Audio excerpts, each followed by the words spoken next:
E o seu início de carreira lá, quando você ainda estava no Sub-11 do São José, como que você pensou assim, olha, eu quero trabalhar como treinador, quero trabalhar com futebol? Como que surgiu esse desejo? Foi desde criança? Foi algo que foi despertando? Porque normalmente todo mundo tem o desejo de ser jogador de futebol, né? O meu não era diferente, né? Então, quando criança, o meu sonho era ser jogador de futebol. Mas bom que eu descobri rápido que eu não ia ter muito sucesso. E engraçado que nas equipes que eu jogava, né? Eu joguei mais ele até, eu joguei muito mais futsal e futebol, mais até os 15, 16 anos. E assim, era capitão do time, tinha uma relação boa com o treinador, via que eu orientava bem a equipe dentro do campo, mas também comecei a perceber que não ia ter muito sucesso ali, né? E isso me chamou. Falei, vou estudar, sempre decidido em fazer a faculdade de Educação Física e pensando em trabalhar com futebol. Logo que eu saí da faculdade, a ideia era ser preparador físico. Então, estudei, queria ser preparador físico e assumi, eu entrei no São José como preparador físico da equipe Sub-17. Em 2008, se eu não me engano, ia começar os campeonatos das categorias menores na Federação Paulista, Sub-11 e Sub-13. E o São José ia inscrever essas duas categorias também. E montando rapidamente ali a equipe, montando a comissão técnica, eles me ofereceram ser treinador da categoria Sub-11 e, em paralelo, preparador físico da Sub-17. Então, eu mantinha esses dois cargos.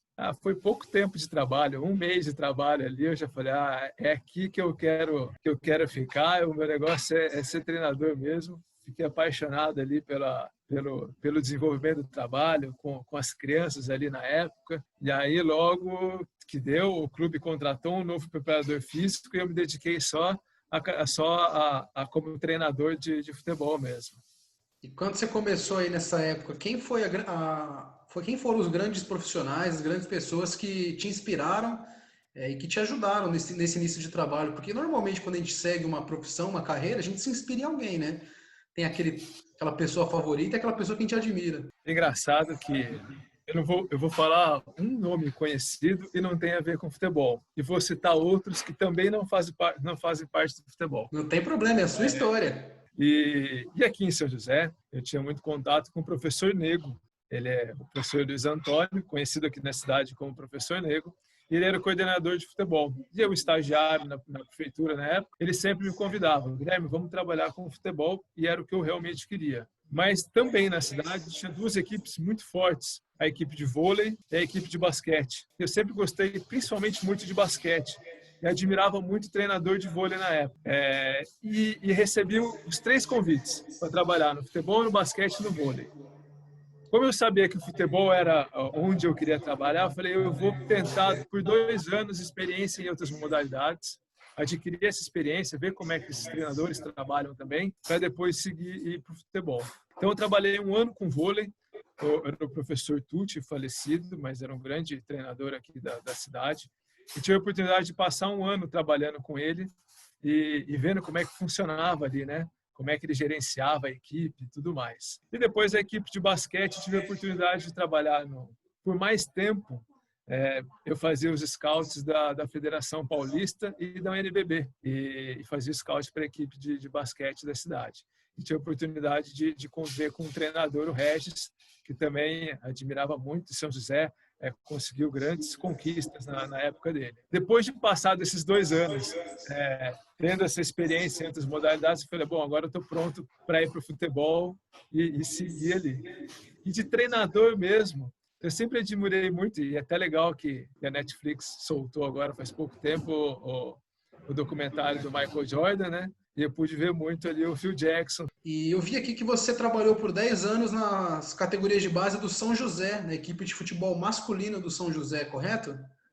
Isso mesmo. Eu iniciei meu trabalho no futebol nas categorias de base de São José, na equipe masculina. Fiquei por 10 anos lá. E você ficou 10 anos lá e depois já foi direto para o futebol feminino? Como que foi essa transição? Eu passei por todas as categorias do futebol masculino, né? Iniciei na categoria sub-11 até chegar no sub-20. E aí no sub-20 estava fazendo trabalho, preparando para a Copa São Paulo e recebi o convite para assumir o cargo de auxiliar da seleção feminina, né? E aí, desde então, eu tenho trabalhado só com futebol feminino. Logo depois da seleção feminina, já tive a oportunidade de trabalhar no Santos e já estou indo para o 3º ano de trabalho lá. Você acha que no futebol feminino foi aquela oportunidade que você teve, esse convite que você falou assim, olha, vai ser a mudança para talvez eu progredir mais rápido na minha carreira? Como que você acha que foi esse processo? Eu acho que sim, foi uma oportunidade boa, né? Claro, a seleção brasileira sempre é uma grande oportunidade.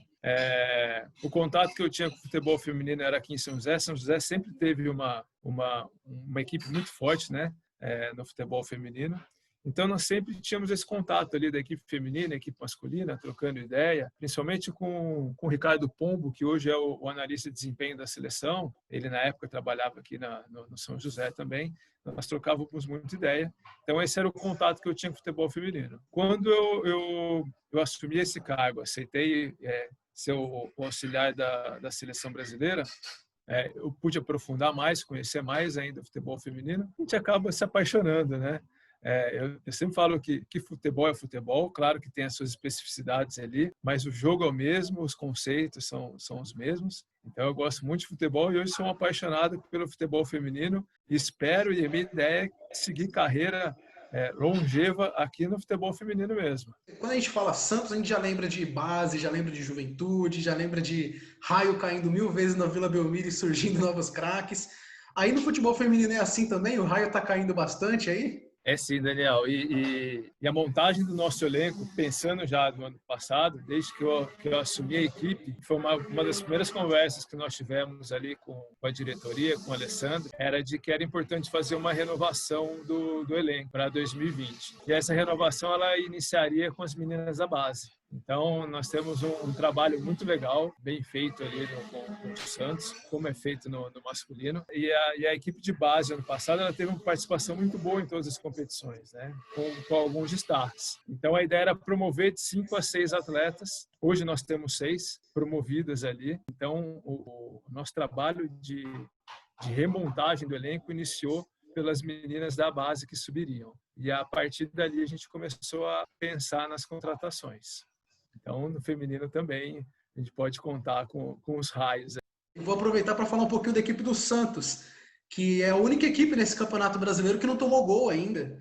Eu acho que o principal é deixar uma equipe equilibrada, né? A gente acho que você não pode nem dar muita ênfase só para um lado, mas você tem que ter a equipe como um todo bem equilibrada. Quando nós iniciamos os trabalhos esse ano, sabendo do pouco tempo, como o calendário ele foi antecipado, né? Normalmente o calendário feminino começava em março, esse ano já na primeira semana de fevereiro nós tivemos jogos, não me lembro agora se foi já em janeiro ou primeira semana de fevereiro, mas logo no início, então nós tivemos pouco tempo. Então nós já sabíamos a característica da equipe, da montagem do elenco, né? Nós montamos o elenco pensando nessa característica e o que realmente nós teríamos que treinar para essa primeira rodada, que aí depois, com o passar do tempo, nós íamos acertando todos os outros detalhes.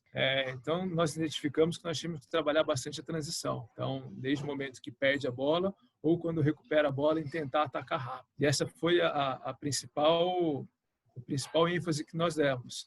E também na organização defensiva. Então, era importante ter, principalmente a nossa linha de 4 ali bem organizada, sabendo bem o que tinha que fazer.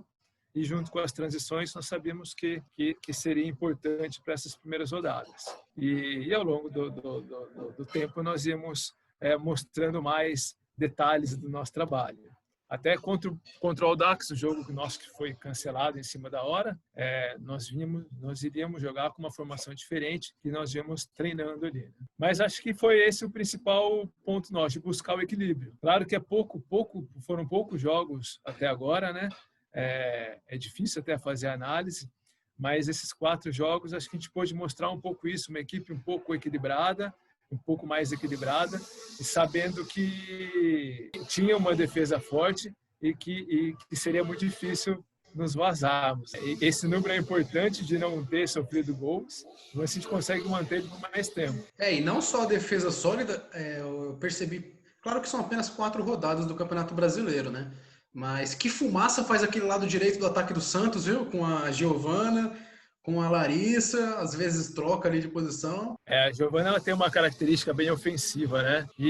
Por outro lado, a Fernanda ela já tem uma característica mais de organizadora. Então a gente tem aproveitado bastante as características da equipe ali. As nossas atacantes, a gente tem uma ideia de elas estarem trocando posições ali, né? No último jogo em casa, contra o Cruzeiro e contra o Grêmio, a Thaisinha ocupou mais aquele espaço, mas também podendo jogar pelo meio, a Kathleen e a Larissa também jogando ali. Então, ali é um dos pontos fortes realmente da equipe que a gente tem que aproveitar, principalmente as subidas da Giovana. Mas você tem um estilo de jogo preferido? Acho que estilo de jogo, sim.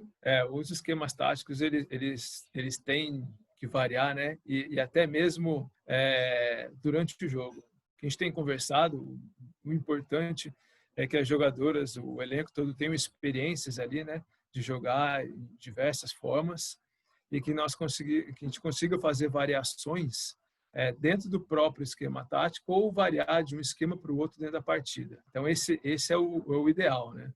E claro que pensando e analisando com o adversário com o que nós queremos na partida. Eu gosto de uma equipe, eu não vou falar que tenha uma posse de bola. Eu gosto muito das trocas de passes rápidas e com chegadas rápidas ao gol. Né? Objetivo, né? Objetivo. Eu não vou nem falar que é um jogo de transição e nem que é um jogo de posse de bola, mas que ele fique entre os dois ali, né? A gente consiga manter posse quando for preciso, mas que se der para atacar rápido, que seja objetivo e chegue no gol adversário o quanto antes. E que seja equilibrado. Não vou falar também que eu sou um cara ofensivo, que gosta de ver meu time indo para cima o tempo todo. Outro ponto muito forte é a bola parada, né? Vocês ganharam do Iranduba por 3-0 com 3 gols de bola parada, se eu não estou enganado. Você pode até me corrigir. E é importante para os jogos aí, né? Porque tem cada jogo enrascado, difícil de armar, que uma bola parada forte faz toda a diferença. Também com a sorte, né? Teve 2 gols contra já que os adversários fizeram aí contra o Santos. Quando falam que é sorte, eu falo que é trabalhado também. Claro que a gente não trabalha com o adversário colocando a bola para dentro do gol, mas em criar situações em que coloca o adversário numa situação difícil. Então, aquele gol contra o Cruzeiro, por exemplo, uma bola rápida da Thaisinha, cruzada, forte, entre ali a goleira e as defensoras que estão chegando. E isso a gente treina bastante, né? Então, a gente coloca a defesa adversária numa situação complicada. Uma bola daquela tem não só as nossas atacantes chegando de frente para o gol adversário, como as adversárias também estão chegando de frente para o próprio gol, né? Então, a chance delas tentarem um corte e a bola entrar é grande, que foi o que aconteceu contra o Cruzeiro. Então, é sorte, mas também é uma coisa bem treinada ali, uma característica trabalho na forte. sorte. De colocar o adversário numa situação ruim também, de fazer com que nós tenhamos bastante gente da nossa equipe chegando na área e também adversário numa situação desconfortável ali, né? De qualquer desvio que ela tem ali, se a bola não for em direção ao gol, a gente ganha um escanteio. E sobre as bolas paradas, o Júlio, nosso analista, ele sempre falava comigo já, há alguns anos ele fala, a gente precisa aproveitar mais, nossas equipes elas sempre têm uma média alta de escanteios por jogo, a média hoje de escanteios são de 6 por partida que nós temos, e é um momento em que a bola está em disputa dentro da área do adversário, próximo ao gol, né? Então, de criar estratégias para que a gente conseguisse aproveitar mais. Acho que foram 2 gols de escanteios nesses 4 jogos, e o nosso aproveitamento de ataque às bolas de escanteio aumentou muito. Então, nós tínhamos um percentual baixo, nós aumentamos o percentual de conclusões pós um escanteio, por exemplo, e foram 2 gols nessas 4 primeiras rodadas. Então, a bola parada decide jogo, né? A gente precisa trabalhar também. Muitas vezes é um jogo de xadrez, né? Que se você não for comer uma peça do adversário, você pelo menos tem que colocar ele numa situação que force ele ao erro, né? Quais que são essas metas da equipe do Santos já alinhadas também com os objetivos da diretoria do clube e do Santos feminino no geral nesse período? A gente sabe que com a pandemia tudo pode mudar, né? Mas pelo menos qual que é a ideia geral desse elenco do Santos pensando nos próximos anos? Eu vou começar, você citou o fluxo de caixa, né? Do clube explorar, né? Nós tivemos o caso da Maria o ano passado, que foi transferida para a Juventus da Itália. É uma coisa que o futebol feminino tem que começar a pensar e colocar isso no planejamento. As jogadoras, elas saem de graça, né? E o Santos, ele tem um contrato profissional com as jogadoras, né? Que gera multa e tudo mais. E esse contrato, esse tempo de vínculo, ele tem que ser cumprido como é no masculino. Então, é uma coisa, sim, que tem que entrar no planejamento do clube. E aproveitar isso daí, né? Falei agora há pouco, nós promovemos 6 jogadoras à base. Então, o clube, ele dá todo o suporte, né? Todo o apoio para o desenvolvimento das jogadoras e das categorias. E é justo que ele tenha esse retorno depois, né? A gente está até vendo agora, estava comentando com a comissão técnica o caso do Yuri Alberto, né? A gente comenta bastante sobre o Yuri Alberto, que o Yuri Alberto, ele iniciou no São José, no trabalho conosco lá. Eu não fui treinador dele, mas o preparador físico nosso, o Bruno Pasquarelli, foi treinador do Yuri no Sub-11, e de lá ele se transferiu para o Santos. Então, todo o processo de construção do atleta ali que o clube dá, ele precisa ser recompensado depois, né? Tem algumas leis, o clube formador e tudo mais, mas a ideia é que isso possa girar. E quando nós começamos a pensar no ano 2020, no ano passado ainda, em pensar na montagem do elenco, a minha conversa foi essa, né? Dentro do Santos, eu não posso chegar e falar assim, não, o meu objetivo é chegar no mata-mata, o meu objetivo é chegar na final. O objetivo nosso é sempre ser campeão. Então, o objetivo do Santos é ser campeão. Mas sim, tá frequentemente ali disputando as semifinais, né? Faz 2 anos que nós não chegamos na semifinal do Campeonato Brasileiro. Então, o objetivo principal é ser campeão, mas colocar a equipe ali frequente sempre, entre os 4, disputando a semifinal, garantir vaga para a Libertadores, que nós não disputamos no ano passado, não temos vaga para a Libertadores esse ano. Então, garantir vaga, mas sempre com o objetivo principal de ser campeão. E pensando em Santos, isso não foi uma ideia só para esse ano, é continuar para o ano que vem, sempre pensando na renovação do elenco a partir da base. Acompanhar a base, a gente está muito próximo ali do trabalho, de estar vendo os jogos sempre e já detectando as meninas que têm condições de integrar o plantel principal. Futebol feminino, que passo que ele precisa dar para ele ficar tão reconhecido quanto um nível de igualdade com o futebol masculino? Porque a gente sabe que é algo cultural, realmente, o futebol masculino. Há muitos anos, o futebol feminino ele vem progredindo devagar, mas em questão de nível de jogo, o futebol feminino evoluiu muito e a Copa do Mundo foi meio que para mostrar para todo mundo o quanto essa evolução está nítida, né? O que você acha que falta para ter uma aceitação maior do público? Porque a gente já vê em jogos, como a gente conversou agora há pouco, Santos e Cruzeiro, um público na Vila Belmiro de futebol normal, né? 8 mil torcedores lá assistindo.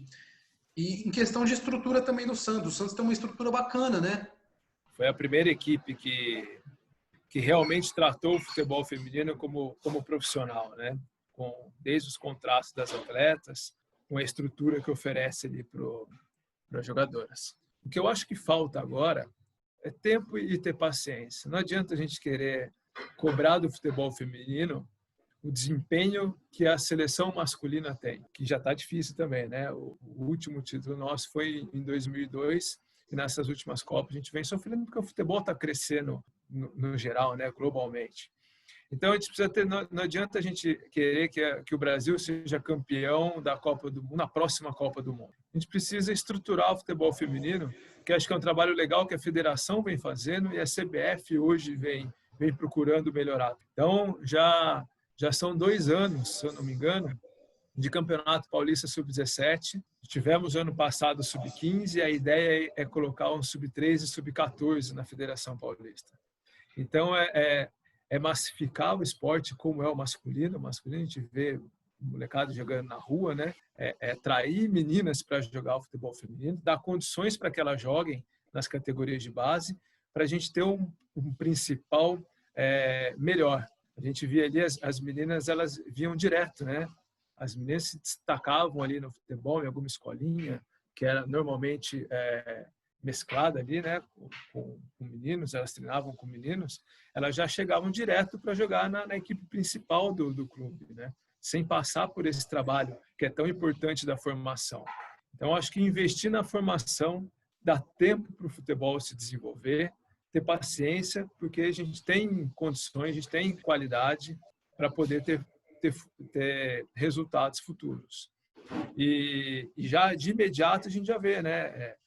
Na Copa do Mundo, o nível de futebol que teve com a própria seleção, que eu achei que desempenhou muito bem, perdeu para a França, que era a anfitriã de uma grande seleção, num jogo parelho ali. Mas a gente pode ver como o nível dos jogos dos campeonatos paulista e brasileiro melhoraram também, né? Não só o público do jogo, Santos e Cruzeiro foi bom, como o próprio jogo foi muito bom. Um jogo gostoso de assistir, com as duas equipes ali, o time do Cruzeiro muito bem organizado, as duas equipes com boas propostas ali. Então, um jogo bom de se ver e, com certeza, por isso tem atraído mais gente para assistir os jogos. Ano passado, em abril, mais ou menos, ano passado, eu descobri o câncer, né? E aí, durante o ano, eu fui fazendo exames e tudo mais. Eu precisei fazer uma cirurgia em outubro. E, aparentemente, já está tudo resolvido, né? Mas, em dezembro, apareceu um nódulo novo no pescoço e no abdômen também, né? E desde então, aí eu venho novamente fazendo os exames. Em fevereiro, eu comecei a quimioterapia. Então, foi um susto, mas foi um ano já de passando por isso, mas que está terminando bem, acho que fortalecendo uma experiência de vida, né? Que vou levar para sempre. Muitas coisas mudam, alguns conceitos mudam, alguns valores, né? Depois que a gente passa por tudo isso. Como que foi esses processos para poder curar esse câncer com a quimioterapia, né? E como que foi também esse carinho recebido pelas atletas e por todas as pessoas em sua volta? Cara, principalmente esse carinho que eu recebi das atletas, de todo mundo que estava mais próximo, mas principalmente delas, tudo que elas fizeram por mim e o que elas têm feito ainda, isso sem dúvida me deixou muito forte para encarar bem todo o processo do tratamento. Com relação à estima, acho que não tinha muito problema. Para nós homens acaba sendo mais fácil lidar com o cabelo raspado, né? Eu senti muito mais falta da minha barba do que do cabelo. Porque a gente está acostumado a fazer barba, ou deixa a barba, ou tira a barba. O cabelo eu nem mexe muito. Então eu senti muito mais falta de ficar com aquele rosto lisinho e não ter aquele negócio de estar fazendo a barba, que é uma coisa, acho que legal dos homens, né? Mas que isso acabou não afetando. Até achei legal, vou até manter por mais tempo esse estilo de cabelo raspado, mas é mais o enfraquecimento ali, né? A gente fica muito fraco na época da quimioterapia. A semana da quimio, a semana pós-quimio é muito difícil, principalmente a semana após as sessões, de ficar fraco mesmo, de se sentir cansado mais fácil. É muito difícil todas as precauções que tem que ter, desde a alimentação, né? Você tem que mudar completamente a alimentação. A minha família toda fica em São José dos Campos, né? Eu fico sozinho em Santos, divido apartamento com o Júlio e com o Bruno, que é o analista e o preparador físico. Então, eu comecei a levar comida congelada daqui. Então, minha esposa e minha mãe faziam a comida, eu levava, que era a comida que tinha que ser feita. Eu tenho que evitar de comer fora, algumas coisinhas certinhas para comer. Então, essa realmente era a parte mais difícil ali. Mas, cada vez que eu lembro daquela imagem que as meninas fizeram, escrevendo o meu nome ali no campo, a Catherine, quando fez o gol em Manaus, dedicou a mim, a Larissa fez o gol contra o Grêmio e também dedicou. São momentos especiais ali e que, sem dúvida nenhuma, me deixaram muito mais forte para seguir firme. Fora o contato diário delas, né? Era todo dia elas mandando mensagem, perguntando como é que estava, e elas acompanharam bem. Então, só elas, acho que viram todo o processo, desde da queda, né, do cabelo e todas as outras situações que a quimioterapia causa no corpo, e a recuperação, porque quando eu saí o último jogo que eu atuei foi contra o Grêmio, eu estava contra o Cruzeiro, eu estava desse jeito. Eu tinha acabado de raspar o cabelo baixinho e depois, nessa época da pandemia, a cada semana elas me viam diferente, né? Sem sobrancelha, que muda completamente a fisionomia, branco, magro, mais fraco, né? Então elas acompanharam bem isso e agora elas estão vendo toda a retomada aí. Então, eu vou ser eternamente grato por cada uma delas, por toda a força e apoio que elas me deram, sempre ali ao meu lado, próxima, com mensagens e ligações. Realmente eu me emociono cada vez que eu falo e lembro dessas situações todas.